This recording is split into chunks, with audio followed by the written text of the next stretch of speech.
ಭಾರತಕ್ಕೆ ಸುಲಭ ಸುತ್ತಾದ ಬಲಿಷ್ಠ ದಕ್ಷಿಣ ಆಫ್ರಿಕಾ ಭರ್ಜರಿ ಶತಕ ಸಿಡಿಸಿ ದೇವರ ದಾಖಲೆಯನ್ನೇ ಸರಿಸಮ ಮಾಡಿದ ಬರ್ತ್ಡೇ ಬಾಯ್ ವಿರಾಟ್ 5 ವಿಕೆಟ್ ಪಡೆದು ಮಿಂಚಿದ ಸರ್ ರವೀಂದ್ರ ಜಡೇಜಾ.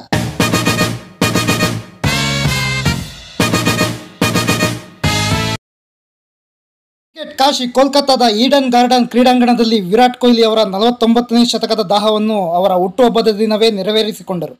ಈ ಮೂಲಕ ಸಚಿನ್ ರವರ 49 ಶತಕಗಳ ಸಾಧನೆಯನ್ನು ಸರಿಸಮ ಮಾಡಿದರು. ಟೇಬಲ್ ಟಾಪರ್ಗಳ ಕಾಳಗದಲ್ಲಿ ಭಾರತ 243 ರನ್ಗಳ ಬೃಹತ್ ಮೊತ್ತದಿಂದ ಗೆಲುವು ಸಾಧಿಸಿತು. ಭಾರತದ ಬೌಲರ್ಗಳ ದಾಳಿಗೆ ಸೌತ್ ಆಫ್ರಿಕಾ ಪಲ್ಟಿ ಹೊಡೆದು ಹೋಯಿತು. ಭಾರತದ ಸ್ಪಿನ್ನರ್ಗಳೇ 7 ವಿಕೆಟ್ ಪಡೆದು ಮಿಂಚಿದರು. Virat man of the match ಆದರು. ಪ್ರಸಕ್ತ ಸಾಲಿನ ಏಕದಿನ ವಿಶ್ವಕಪ್ ಟೂರ್ನಿಯಲ್ಲಿ ಭಾರತ ಸೋಲಿಲ್ಲದ ಸರದಾರನಾಗಿ ಮುಂದುವರಿಯಿತು. ಸತತ 8 ಪಂದ್ಯಗಳಲ್ಲಿ ಗೆಲುವು ಸಾಧಿಸಿತು. ಟಾಸ್ ಗೆದ್ದು ಮೊದಲು ಬ್ಯಾಟ್ ಮಾಡಿದ ಭಾರತಕ್ಕೆ ದಿಟ್ಟ ಬ್ಯಾಟಿಂಗ್ ಮಾಡಿದ ನಾಯಕ ರೋಹಿತ್ ಶರ್ಮಾ 24 ಎಸೆತದಲ್ಲಿ 40 ರನ್ ಗಳಿಸಿ ಔಟ್ ಆದರು. ಗಿಲ್ 23 ರನ್ ಗಳಿಸಿ ಮಹಾರಾಜರವರ ಬೌಲಿಂಗ್ನಲ್ಲಿ ಔಟ್ ಆದರು. ನಂತರ ಜೊತೆಯಾದ ಕಿಂಗ್ ಕೊಹ್ಲಿ ಮತ್ತು ಶ್ರೇಯಸ್ ಅಯ್ಯರ್ ಉತ್ತಮ ಜೊತೆಯಾಟ ಆಡಿದರು. ಇವರಿಬ್ಬರು ಶತಕದ ಜೊತೆಯಾಟ ಆಡಿ ಭಾರತಕ್ಕೆ ಆಸರೆಯಾಗಿ ನಿಂತರು. ಕೊನೆಯವರೆಗೂ ನಿಂತು ಆಡಿದ ಕೊಹ್ಲಿ ಟಾಪ್ ಕ್ಲಾಸ್ ಆಟದ ಮೂಲಕ ಮನಮೋಹಕ ಶತಕ ಸಿಡಿಸಿ ತಮ್ಮ ಬರ್ತ್ಡೇಗೆ ಎಲ್ಲ ಅಭಿಮಾನಿಗಳಿಗೂ ಭರ್ಜರಿ ಗಿಫ್ಟ್ ಕೊಟ್ಟರು.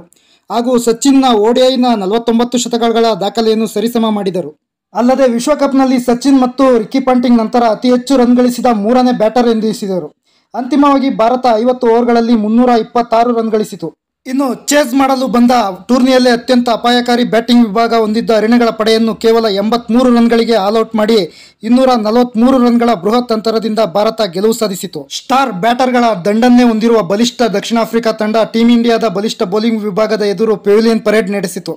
ಇನ್ನು ಸ್ಪಿನ್ ಸ್ನೇಹಿ ಪಿಚ್ನಲ್ಲಿ ಜಾದು ಮಾಡಿದ ಸರ್ ರವೀಂದ್ರ ಜಡೇಜಾ 9 ಓವರ್ಗಳಲ್ಲಿ 33 ರನ್ ನೀಡಿ 5 ವಿಕೆಟ್ ಕಿತ್ತರು. ಈ ಮೂಲಕ ವರ್ಲ್ಡ್ ಕಪ್ನಲ್ಲಿ ಯುವಿ ನಂತರ 5 ವಿಕೆಟ್ ಪಡೆದ ಭಾರತದ ಪ್ರಮುಖ ಬೌಲರ್ ಎನಿಸಿದರು. ಅವರಿಗೆ ಉತ್ತಮ ಸಾಥ್ ನೀಡಿದ ಮೊಹಮ್ಮದ್ ಶಮಿ ಮತ್ತು ಕುಲ್ದೀಪ್ ಯಾದವ್ ತಲಾ 2 ವಿಕೆಟ್ ಕಿತ್ತರು. ಸಿರಾಜ್ ಡೇಂಜರಸ್ ಡಿಕಾಕ್ ವಿಕೆಟ್ ಪಡೆದರು. ಇನ್ನು ಇಂಟ್ರೆಸ್ಟಿಂಗ್ ವಿಷಯ ಏನೆಂದರೆ ಬಲಿಷ್ಠ ದಕ್ಷಿಣ ಆಫ್ರಿಕಾದ ಯಾವ ಬ್ಯಾಟರ್ ಕೂಡ 15 ರನ್ಗಳ ಗಡಿಯನ್ನು ದಾಟಲಿಲ್ಲ. ಇದೇ ತಂಡವ ಸತತ 5 ಪಂದ್ಯಗಳಲ್ಲಿ 300+ ರನ್ ಗಳಿಸಿದ ತಂಡ ಎಂಬ ಅನುಮಾನ ಪ್ರೇಕ್ಷಕರ ತಲೆಯಲ್ಲಿ ಮೂಡಿತ್ತು. ಇದು ಭಾರತ ತಂಡದ ಮಾರಕ ಬೌಲಿಂಗ್ ದಾಳಿಗೆ ಹಿಡಿದ ಕೈಗನ್ನಡಿ.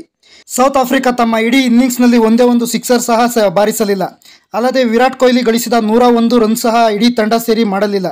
ಕೊಹ್ಲಿ 18 ರನ್ನಿಂದ ಮತ್ತು ಭಾರತ 243 ರನ್ಗಳ ಬೃಹತ್ ಮೊತ್ತದಿಂದ ಜಯ ಸಾಧಿಸಿತು.